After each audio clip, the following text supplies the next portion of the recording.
네, 안녕하세요. 자, 저번 시간에 뒤이어 BOD 조금 더 해보도록 하겠습니다. 잠시만요. 아유, 죄송해요. 자, 음, BOD 곡선에 대해서 이렇게 하려고 하는데 혹시 여러분 기억하시나요? 저번 시간에 제가 BOD에는 두 가지 종류가 있을 수 있다. 네, 수중에 존재하는 유기물도 산소를 소요하고 분해되는데 산소를 소요하고 수중에 존재하는 암모니아도 질산화라는 과정에서 산소를 소모하기 때문에 BOD에는 두 가지 종류가 있다라고 했었어요. 첫 번째가 탄소성 BOD였고 그리고 두 번째가 사실 이거구나. 지우개. 네, 질산화 BOD였습니다. 그죠?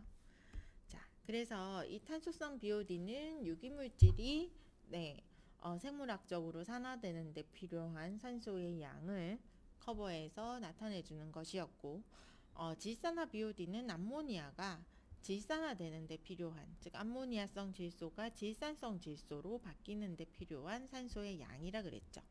그죠? 그래서 BOD가 완전히 분해되는데 필요한 시간은 약 18일에서 20일 정도라고 분댔어요. 그래서 여기 아마 5일, 10일, 20일, 15일, 20일 이런 식으로 했을 때 5일, 10일, 15일, 20일 여기는 시간, day 이렇게 봤을 때 탄소성 BOD는 어떻게 한 이쯤 이렇게 올라가서 한 이 정도에서 이렇게 포화를 이루게 됩니다. 사실 여기서 남아 있는 것은 제거된 BOD의 양이죠. 그죠? 이 곡선은 제거된 BOD의 양이에요.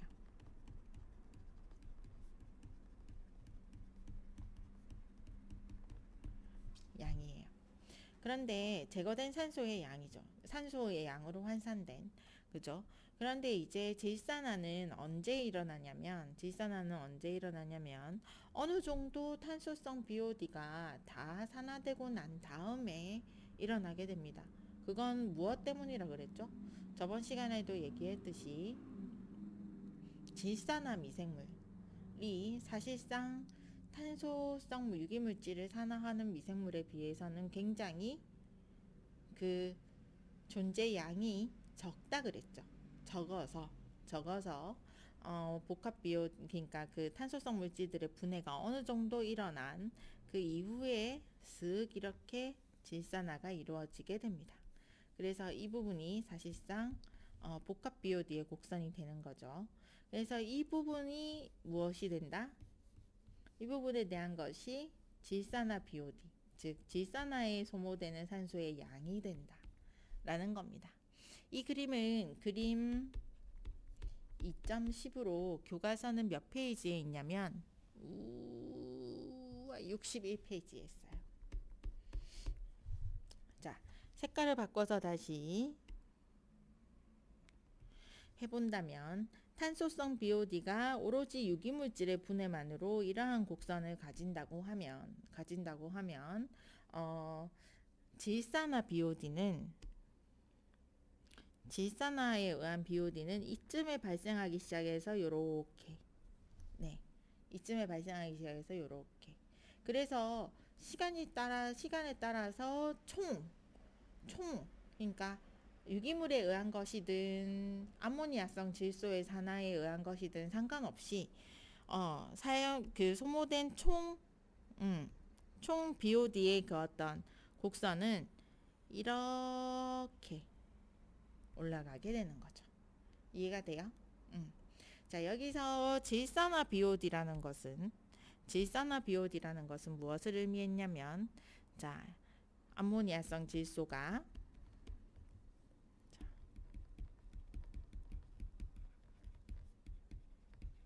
BOD라는 것은 암모니아성 질소가 두 개의 2몰의 암모니아성 질소가 3몰의 산소를 만나서 2몰의 아질산성 질소를 형성하고 그리고 수소 이온 두 개를 내고 그래서 질산화가 수행되면 수소이온이 발생하기 때문에 pH가 낮아져요. 그리고 이몰에 물을 내게 됩니다. 이 과정에서 암모니아에 있는 질소에 3개나 붙어 있던 수소를 떼어내고 산소를 붙여야 되는 단계가 있기 때문에 이 반응은 꽤 느린 반응이에요.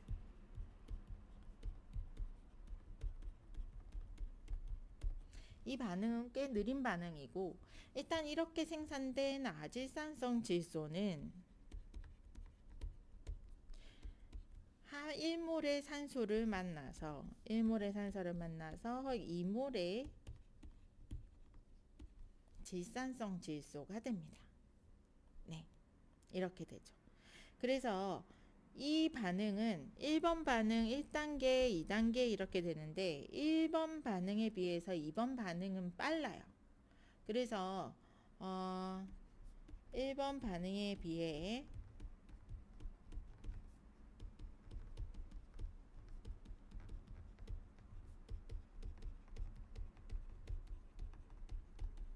음, 1번 반응에 비해서 매우 빠른 반응이 됩니다. 그래서 1번 반응에 비해서 매우 빠르기 때문에 일단 암모니아가 아질산성 질소로 바뀌고 나자마자 사실 슉 이렇게 반응이 일어나 버려요. 그러면 우리가 하천수를 이렇게 떠가지고 암모니아도 측정해보고 동일한 시료에 대해서 암모니아도 측정해보고 질산성 질소도 측정해보고 NO2도 측정해보고 NO3도 측정해본다 라고 할 경우에 NO2가 많이 보이는 일이 많을까? 없어요. 잘 없어요. 주로 물속에 있는 질소 성분은 암모니아성 질소로 존재하거나 아니면 질산성 질소, 즉 NO3의 형태로 존재를 하게 됩니다. 왜냐하면 NO2로 바뀌자마자 거기에 산소 하나 더 붙이는 건 어렵지 않거든요. 그렇지만 원래 어떻다? 처음에 이 반응이 시작할 때의 이 1번 반응, 즉 암모니아에 수소 3개를 똑똑똑 다 떼내고 산소로 팍 붙여버리는 이 반응은 꽤나 많은 작업을 필요로 하죠. 그래서 2번 반응에 비해서, 즉 아지산성 질소가 질산성 질소로 바뀌는 2번 반응에 비해서 1번 반응은 굉장히 빠른 반응입니다. 1번 반응 굉장히 느린 반응. 네, 2번이 빠른 반응. 그래서 우리는 이 꽤 느린 반응이 전체 1번과 1번과 2번 반응 전체의 속도를 결정하는 느린 반응으로, 이러한 의미로 우리는 뭐라고 부르냐면 율속 반응 혹은 율속 단계라고 합니다. 율속 단계라고 불러요. 그래서 이 1번 반응은 꽤나 느린 반응이다 라는 것을 기억해 주고요.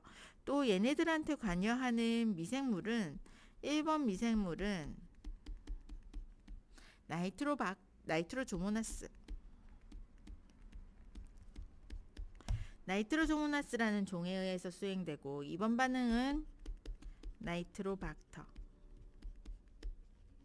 나이트로박터라는 종에 의해서 수행이 됩니다. 각각 이 반응을 수행하는 미생물들이 달라요. 다르다는 점을 꼭 기억을 해줘야겠어요. 굉장히 중요한 그래프예요. 굉장히 중요한 그래프예요. 그래서 여러분이 꼭 기억을 해둬야 합니다. 네. 자, 그래서 제가 얘기를 다 했나? 그래서 교과서 61페이지에 그림 밑에 보면 제가 방금 설명했던 게 쭉 다 있어요. 도시 하수에서는 BOD가 위에서 세 번째 단락 보면 BOD가 높은 하수에서는 질산화가 보통 일어나지 않으나 폐수나 처리된 폐수나 강 호수에서는 호기성 상태에서 여기서 호기성 상태라고 하는 것은 봐요. 여기에 산소가 필요하고 여기에도 산소가 필요하죠. 즉 호기성이라는 것은 호기성 반응이라는 것은 산소가 존재하는 환경에서 일어나는 반응을 의미합니다. 혐기성 반응, 여기서 호기성이라고 할 때 이 호자는 좋을 호자거든요. 근데 혐기할 때는 여러분들도 저는 아들이 이런 단어 쓰는 거 별로 안 좋아한다고 극혐이야 막 이렇게 얘기합니다. 얼마나 혐오스러우면 극하게 혐오스럽다라고 극혐이라고 표현할까? 저 딱히 좋아하는 표현은 아닌데 극혐할 때 그 혐자, 혐기성 반응은 여기서 호기라고 했을 때 이게 공기 기자이기 때문에 공기에는 의뢰의 산소가 있기 마련이잖아요. 그래서 호기성 반응은 산소가 존재하는 환경에서 일어나는 반응을 의미하는데 혐기성 반응은 산소가 존재하면 일어나지 않는 반응을 의미해요. 호기성 반응의 반대는 뭐다? 혐기성 반응이다.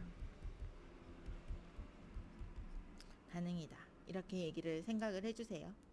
생각을 해주시고 자, 네. 자, 그래서 두 번째 페이지에 들어와서 그러면 호기성 분해 과정에 따라서 질소 농도의 변화는 어떻게 일어나? 앞에 제가 썼던 반응식 여기에도 있네요. 기억 못했네. 네. 네. 자, 질소 농도의 변화는 어떻게 되느냐면, 자, 참고로 알아두자면, 오가닉 N, 즉 유기질소라고 부릅니다. 이걸 유기질소. 즉 여러분 몸에서 떨어져 나온 단백질 덩어리 아니면 물속에서 사망한 물고기의 살점 뭐 이런 단백질 덩어리 즉 입자상으로 유기물 안에 바운딩 되어 있는 질소 부분을 유기질소라 불러요. 유기물 내에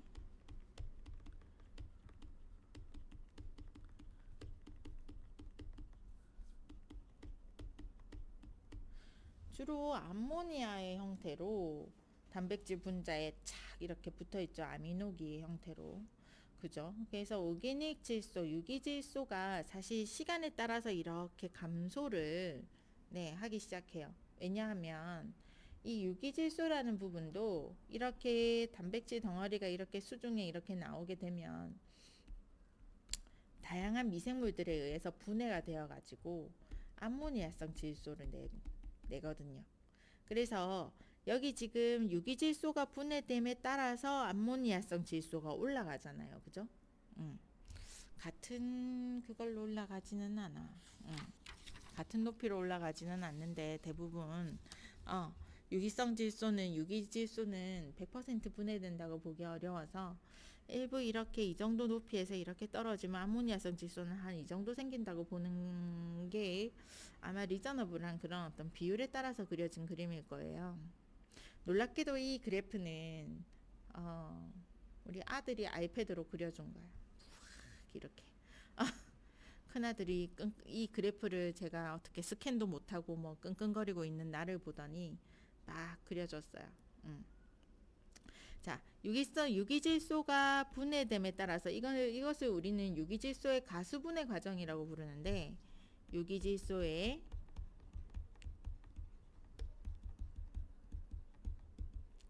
여기서 가수분해라는 것은 물이 가해졌을 때 일어나는 분해로 환경 분야에서는 수종이나 수환경에서 무언가 알갱이로 존재하는 고분자 물질이 물이 존재하는 하에서 미생물의 작용이든지 무엇에 의해서든지 이렇게 조금 더 작은 분자로 혹은 암모니아성 질소를 낸다든지 이러한 부분으로 분해되는 것을 통칭합니다.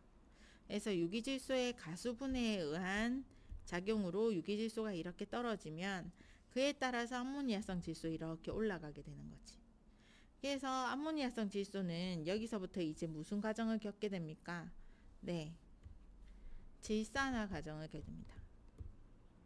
질산화 과정을 겪어가지고 최종적으로 이 질산성 질소는 사실 암모니아성 질소 1몰이 없어지면 질산성 질소 1몰이 생기기 때문에 이렇게 그려져야 마땅해요. 요렇게 우리 큰아들이 살짝 이 부분을 미스했어요.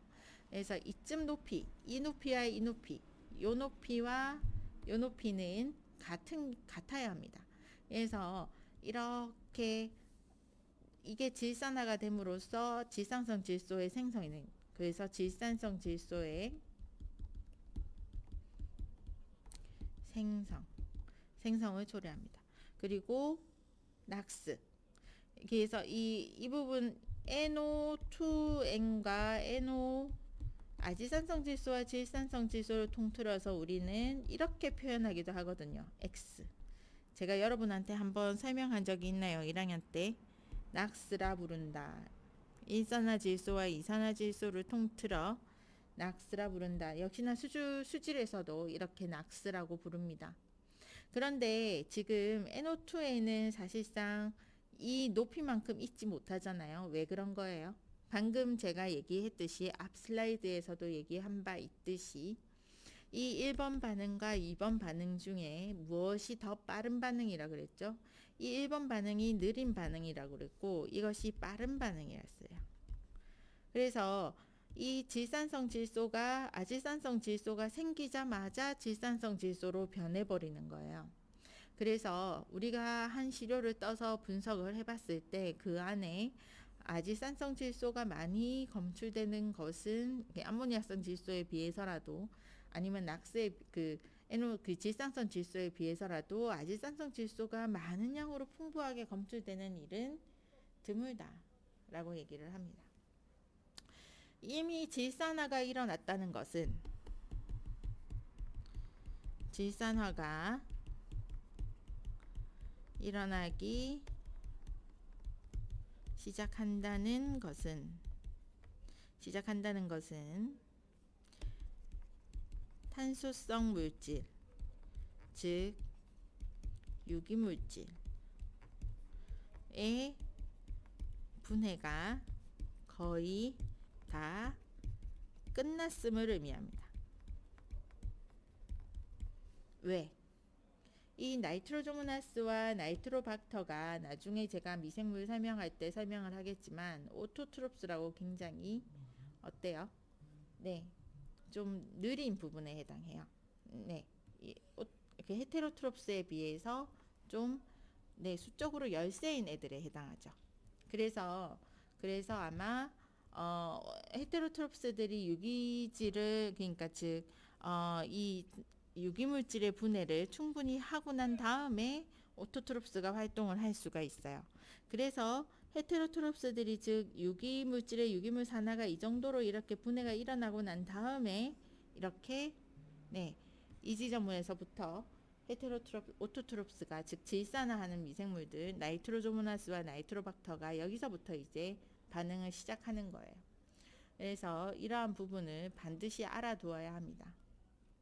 굉장히 공을 들여서 설명을 하고 있는데 그 다음 우리가 넘어가야 될 부분은 COD, 화학적 산소 요구량에 해당해요. 자, 화학적 산소 요구량이라는 것은 케미컬 옥시전 디맨드를 의미합니다. 자, 교과서로는 몇 페이지에 있냐면 62페이지에 있어요. 62페이지에 있어요. 화학적 산소 요구량은 유기물을 화학적으로 산화시킬 때 얼마만큼의 산소가 화학적으로 소모되는가를 측정하는 방법이에요. 우리 앞서서 BOD는 어땠어요? BOD는 생물학적으로 유기물을 산화시킬 때 필요했던 산소의 양이었죠. 그런데 제가 그때 그림을 그려서 설명을 했듯이 유기물질이 이 정도 있으면 이제 미생물 한 마리가 이렇게 생긴 미생물이 이걸 이 안으로 쏙 들여와가지고 세포막 안으로 쏙 데리고 들어와서 이래저래 분해를 수행해야 된다고 설명했어요. 그렇기 때문에 이 유기물질의 분자량이 사실상 BOD를 측정하는 데 있어서 굉장히 큰 변수가 됩니다. 예를 들어서 미생물 한 마리에 지금 포도당 한 분자는 이 정도 사이즈일지라도 전분 한 분자는 이 정도 사이즈거든요. 그럼 자기 몸에 몇 배나 되는 이 거대한 유기물질 분자를 미생물이 먹을 수 있겠어요? 못 먹는 거지. 그래서 BOD는 사실상 측정할 수 있는 대상에 한계가 있어요. 어느 정도 쉽게 생분해가 가능한, 생물학적으로 쉽게 분해가 가능한 유기물질에 대해서만 BOD가 측정되는 경향이 있습니다. 그래서 물 안에 존재하는 총 더 더 이제 미생물이 먹지 못하는 유기물질이라도 사실상 시간이 지나면 가수분해돼서 조금 더 작은 저분자가 되고 조금 더 작은 저분자가 되어서 두고두고 물 안에 있는 용존산소량을 잡아먹기 때문에 우리는 BOD만으로 지금 당장 DO가 얼마나 고갈될 것인가를 생각하기보다는 이 안에 지금 미생물이 먹지 못하는 양일지라도 유기물이 총체적으로 얼마가 있는가를 알아야 될 필요성이 있는 거예요. 그래서 유기물질을 화학적으로 산화시킬 때 얼마만큼의 산소가 소모되는가를 측정하는 방법으로 미생물이 먹지는 못하더라도 존재하는 유기물질의 양까지 측정을 하게 됩니다. 산화제로는 중크롬산 칼륨,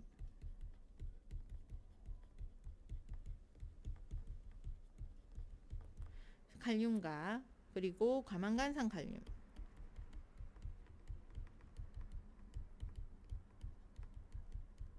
을 사용하게 됩니다. 그래서 중크롬산 칼륨과 과망간산 칼륨을 사용을 함에 있어서 어느 것이 더 산화력이 크냐면 사실 중크롬산 칼륨이 훨씬 더 산화력이 커요. 그래서 중크롬산 칼륨으로 할 때 COD 크롬이라고 부르고요. 좀 더 확실하게 예쁘게 잘 적을게요. 아이고야. 지우개. 자, 중크롬산 칼륨을 쓸 때 COD 크롬이라고 이렇게 적고요. 과망간산 칼륨을 쓸 때 COD 망간이라고 이렇게 표현합니다. 망간의 약자로 이렇게 표현합니다. 대부분의 경우에 COD 망간보다 COD 크롬이 더 큽니다. 그렇지만 그렇지 않은 경우도 있어서 절대적인 관계는 알기 힘들지만 이렇게 되는 경우가 대부분이죠. 그럼 교수님, 당최 이 물 안에 존재하는 유기물질의 총량은 어떻게 측정해야 되는 건가요? 라고 이렇게 묻겠지만 또 다른 그 어떤 기준이 있어요. TOC라고. 토탈 오르게닉 카본이라는 또 다른 지표가 있어요.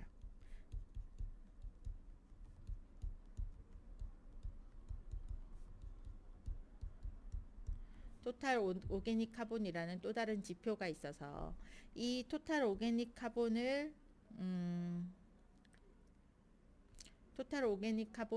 이렇게 측정을 하는 방법은 시료를 이렇게 건조시킨 다음에 그 안에 있는 유기물질을 굉장히 고온에서 기화시켜 버려요.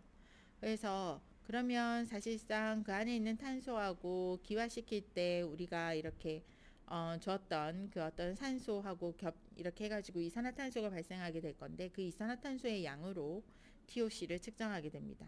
그래서 어떻게 측정이 되냐면 일반적으로 BODU는 BOD5보다 크고요. 그죠? BODU는 COD 망간보다 일반적으로 작고 COD 망간은 COD 크롬보다 일반적으로 작으며 COD 크롬은 TOC보다 일반적으로 작습니다. 그래서 이러한 부분을 이러한 경향이죠. 경향을 여러분이 잘 기억을 하고 있어야겠어요. 굉장히 중요해요. 자, 그래서 화학적 산소 요구량으로 다시 돌아와서 생물학적으로는 분해가 쉽지 않아서 BOD 실험으로 미처 잡히지 않는 유기물까지 화학적인 산화력을 가지는 산화제를 사용해서 산화시켜 버리기 때문에 이런 어떤 유기물까지 직접적으로 측정이 가능해요. 그래서 동일한 시료에 대해서 우리가 BOD도 해보고 COD 망간도 해보고 COD 크롬도 해보고 TOC도 해봤을 때 일반적으로 COD 방법은 모두 BOD보다 큰 값이 나타납니다. 일반적으로. 여기 적혀 있네요. 일반적으로. 그래서 우리가 총 COD라고 부르는 것은 생물학적으로 분해가 가능한 BDCOD와 생물학적으로 분해가 불가능한 NBDCOD의 합이라고 볼 수 있는데 여기서 이 BD는 무엇의 약자면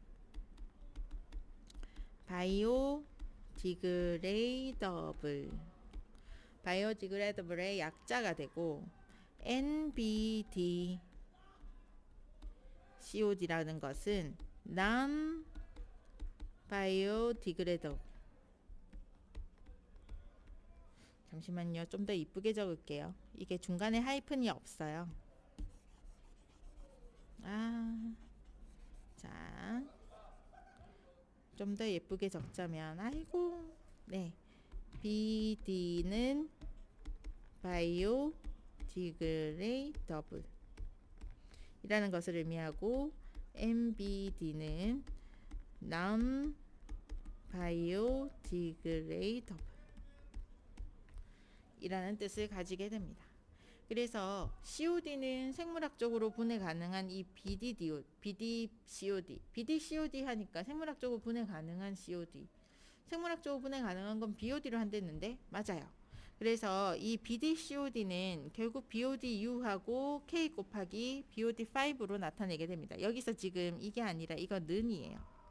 BODU는 BOD51에 K를 곱하게 되고 일반적으로 이 K 값이 1.5 정도 됩니다. 그래서 동일한 시료에 대해서 일반적으로 BOD보다 큰 값이 나타나는 것. COD는 약 2시간 안에 측정이 가능해요. 그래서 하천수 내 유기물 양은 BOD를 사용하게 되고 호소수 내 유기물 양의 조류의 생체량을까지 다 넣어버리기 위해서 호소수 내에서는 COD를 사용하는 일이 있어요. 자, 어떤 폐수의 유기물질에 대해서 BOD 오일과 COD를 다 측정했는데 BOD 오일이 상대적으로 무척 작았다면 이것은 무엇을 의미하는 것인지 이거는 다음 시간에 설명하도록 할까요? 와, 우리 설명할 게 많다. 네, 다음 시간에 하도록 하겠습니다.